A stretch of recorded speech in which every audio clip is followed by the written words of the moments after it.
global phenomenon that is spreading across the world, and that is the Jerusalema Dance Challenge.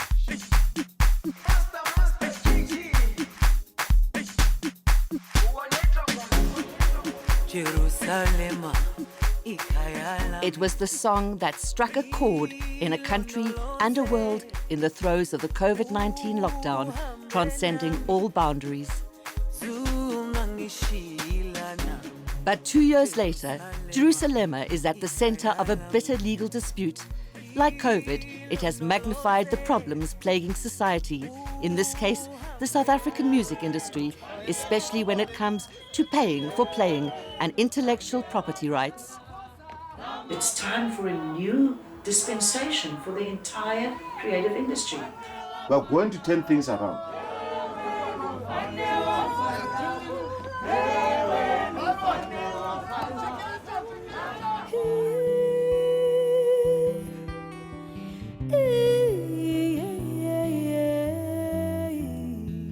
The COVID-19 lockdown began at the end of March 2020.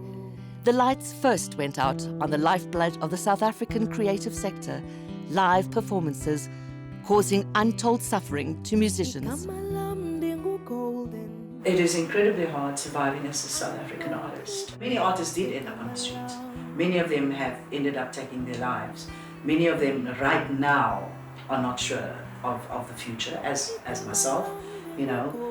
And so it is still a very precarious situation we find ourselves in. It was also the start of a prolonged season of protests against alleged corruption in the Department of Sports, Arts and Culture. In April and September this year, artists staged a sit-in at the offices of the department, demanding to know what had become of the 300 million rand package meant to fund creative projects. It was a desperate time for performing artists who literally could no longer afford to sing for their supper. Many of them have reached out to us, and where I could help with a little bit, I try and give that. Veteran musician and cultural activist Vicky Sampson was at the epicenter of these protests. She is president of the Trade Union of Musicians of South Africa, or TUMSA. Since its inception, TUMSA has been fighting to be recognized as a labor union, even taking the Department of Arts and Culture to the Equality Court. The Department of Arts, Sports, Arts and Culture have now recognized us in our capacity as a union, and they've been engaging directly with us, because from the beginning of COVID, it wasn't the case, which is how we ended up in court with them. And they weren't listening to the creatives well enough. We marched, we toyed, we do all that, we hand over memorandums, but we are of the opinion always that it's better to work alongside people in our industry. TUMSA has also been educating musicians and fighting for artists' intellectual property rights. The contentious Copyright Amendment Bill will soon be brought before Parliament for review. The Copyright Amendment Bill is a process that began around 2009, and this led to a commission inquiry that resulted in what is referred to as a Copyright Review Commission report, the CRC report. So there was a clear disconnect there. Lawyer Stephen Hollis specializes in intellectual property rights, especially for the creative sector.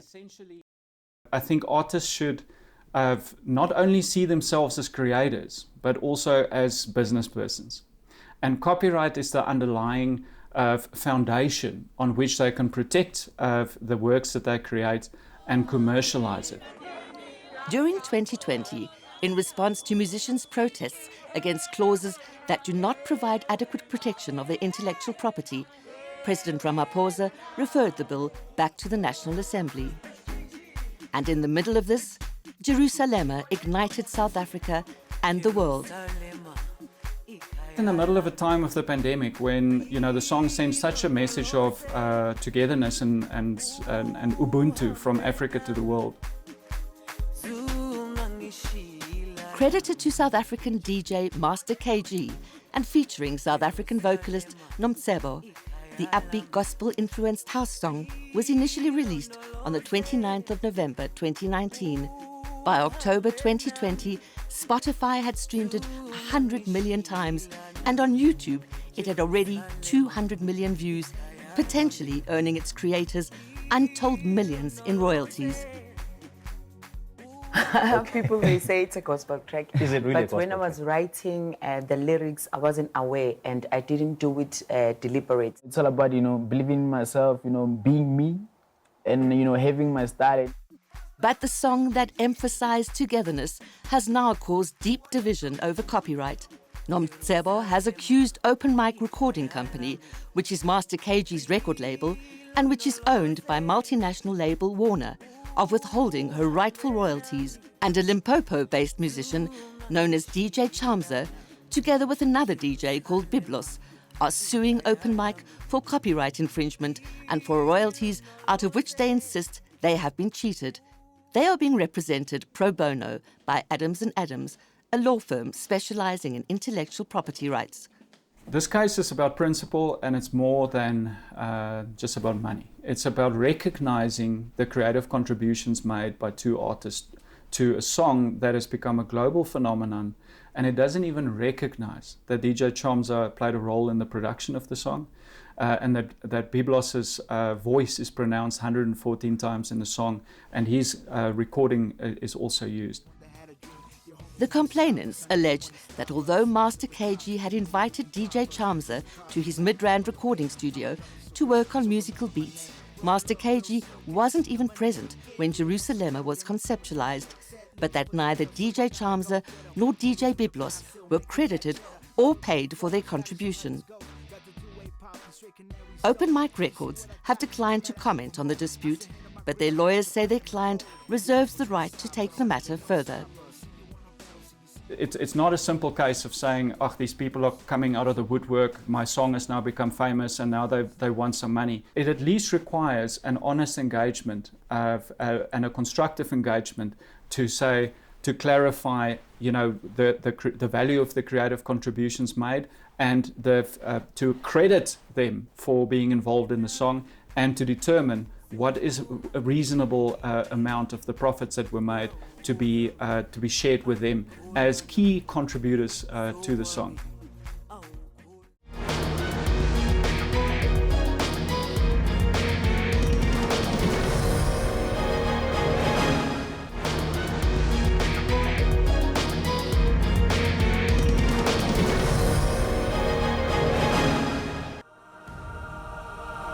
It's the sign of the times. It's the break of a brand new. With the easing of the COVID lockdown laws, new life was breathed into the music sector that had been suffocated by the pandemic restrictions. It was a relief, actually, to finally get to perform the song live, as it was always intended. And set your spirit free. In 1995, songstress Vicky Sampson released My African Dream. 27 years later, the song still resonates as an anthem, but the African dream remains elusive for many South African musicians. There's been too much red tape, there's been too much rhetoric around this African dream and the new tomorrow, but there's not been enough being done. Behind the surface glamour are many journeys of suffering that predate the COVID lockdown, even for musicians whose songs of struggle and hope remain the soundtracks of South African history. And many of these legends no longer reap the rewards of their creative contributions. Because here I am, all my life, I've been battling to, oftentimes to my detriment, to please people. And I've suffered, I have suffered on so many levels. And I still am, because it's not right what is going on, So what exactly is going on? The South African music industry has been labelled as in serious decline.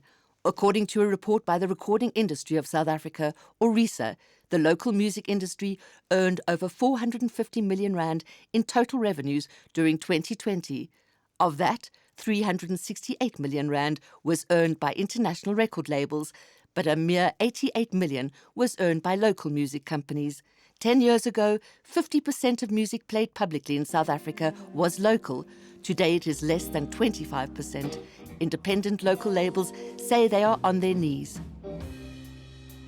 It was always the independent labels that broke the acts. happens like that all over the world. Now we don't have an independent sector anymore in this country. It's just about, it's been decimated. Clive Hardwick is an independent producer and the previous owner of Bula Music, whose artists included Sama multi-award-winning artist Shwi Nomtekala.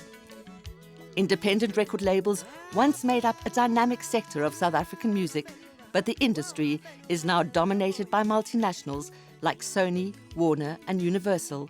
In 2014, Hardwick sold his label to Gallo, but for several years, he and Gallo have been involved in an acrimonious dispute over royalties. Formerly South Africa's largest independent record label, Gallo is now owned by Arena Holdings. I started off saying, well, if you're not going to pay me, I'm going to do all sorts of things. I'm going to have Gallo liquidated. I'm going to lay criminal charges. Gallo and Risa have laid defamation charges against Hardwick. Hardwick, in turn, has laid criminal charges against Gallo for unpaid royalties and has applied for access to their records through the Promotion of Access to Information Act. Many musicians blame the decline of local music over the last decade on lack of transparency, alleged vague and contradictory reporting, and lack of accountability around pay time for playtime. They feel cheated out of their intellectual property. Vicky Sampson, for example, says she's owed about 14 years' worth of royalties for Needle Time. These are the intellectual property rights owed to performing artists when their songs are played on radio, TV, through live performances, online streaming, and in restaurants and pubs. We want proper record keeping of our funds. It can no longer allow to be carried on the way it has been. Until we have the performers properly standing up for the rights of artists, artists are going to get screwed. Needle Time royalties are distributed through collection societies or CMOs. The main bodies are SAMPRA and IMPRA. They are registered with and regulated by the Department of Trade and Industry through the CIPC. SAMPRA's mandate is to administer what is known as neighbouring right, and neighbouring right is colloquially referred to as Needle Time right in South Africa. The mandate comes from Section 9A of the Copyright Act, as well as the entire Performers Protection Act of 1967 as amended in 2002. SAMPRA insists playlist data is scrupulously documented and fully available to musicians anytime they need it. The statements are there.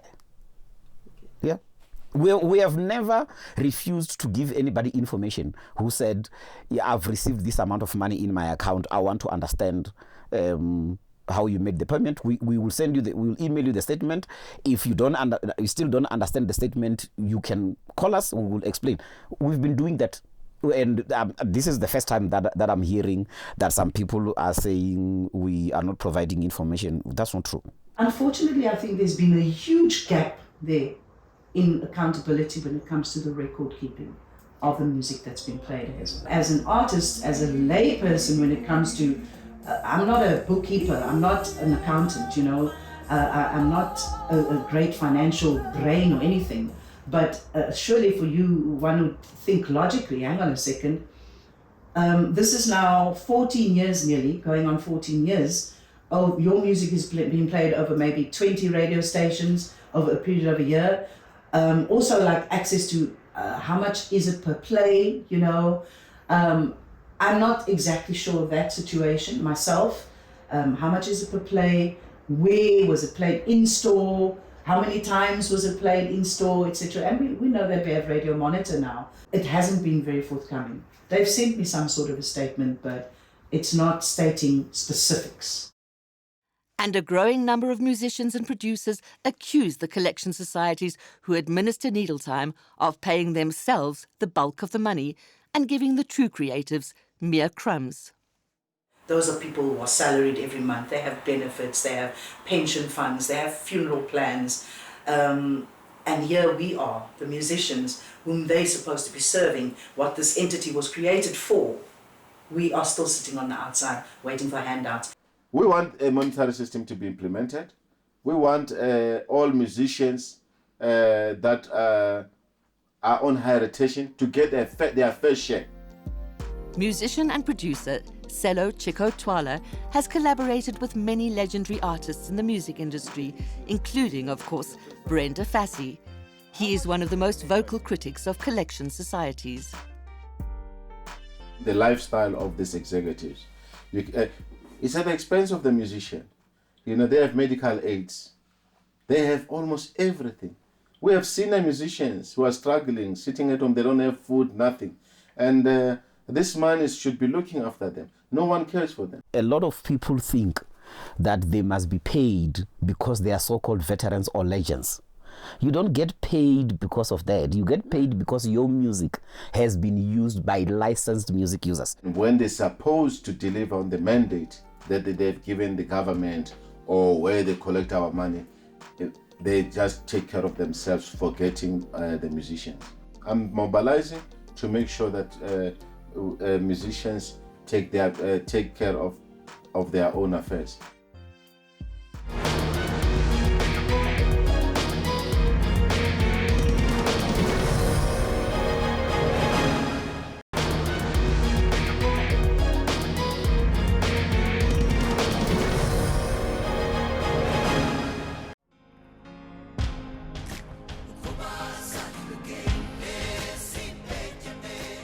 The ongoing discord expressed by South African musicians has been amplified, and their frustration is also directed at government. We heard the budget speech, we heard the president's address, and I mean, again, there was no real focus, no real intention from our government to give us, even in word, guys, we know what you've been suffering.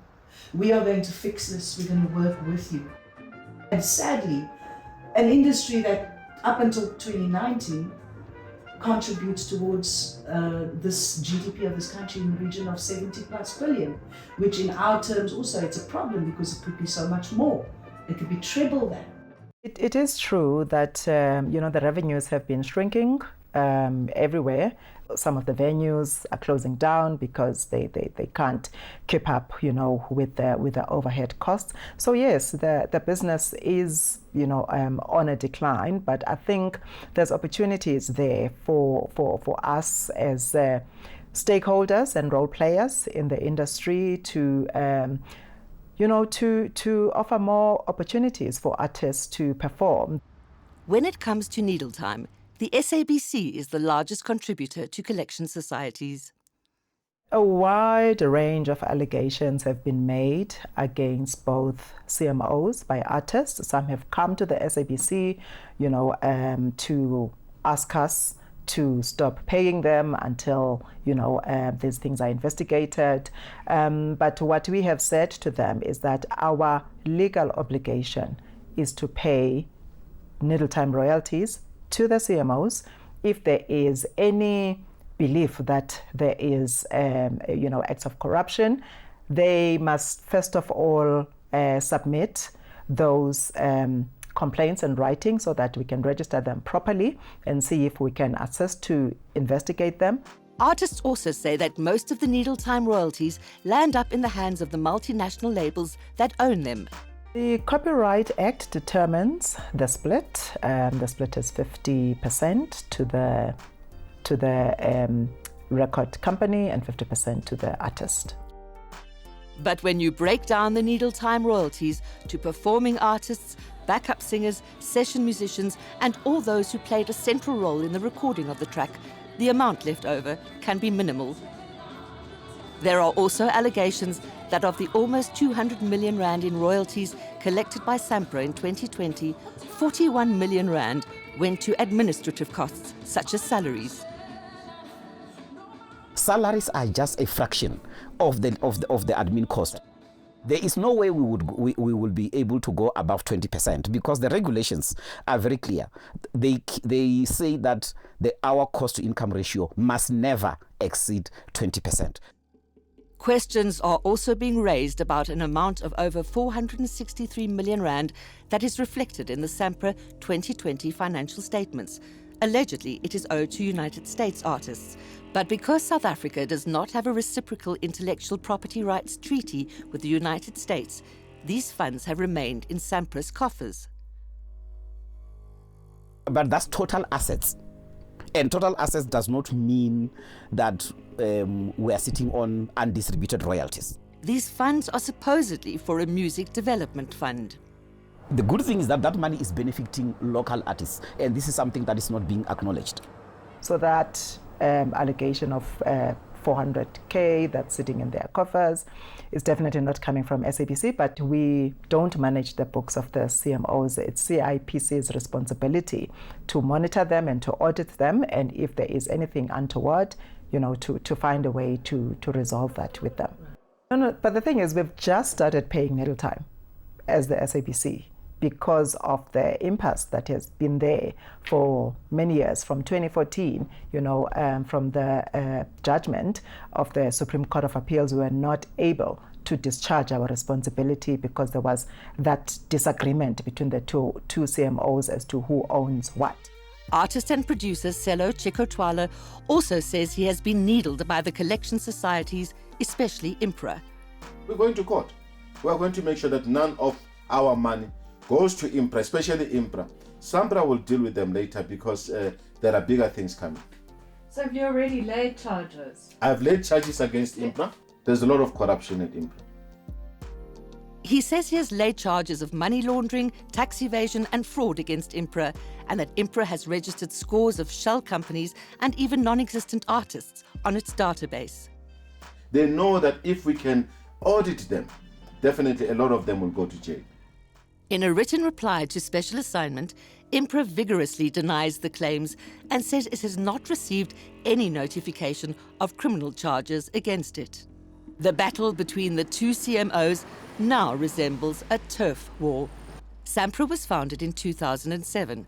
Established in 2014, IMPRA is headed by Dodo Monamodi. They have the right to exist, but they must only be paid for the repertoire they own.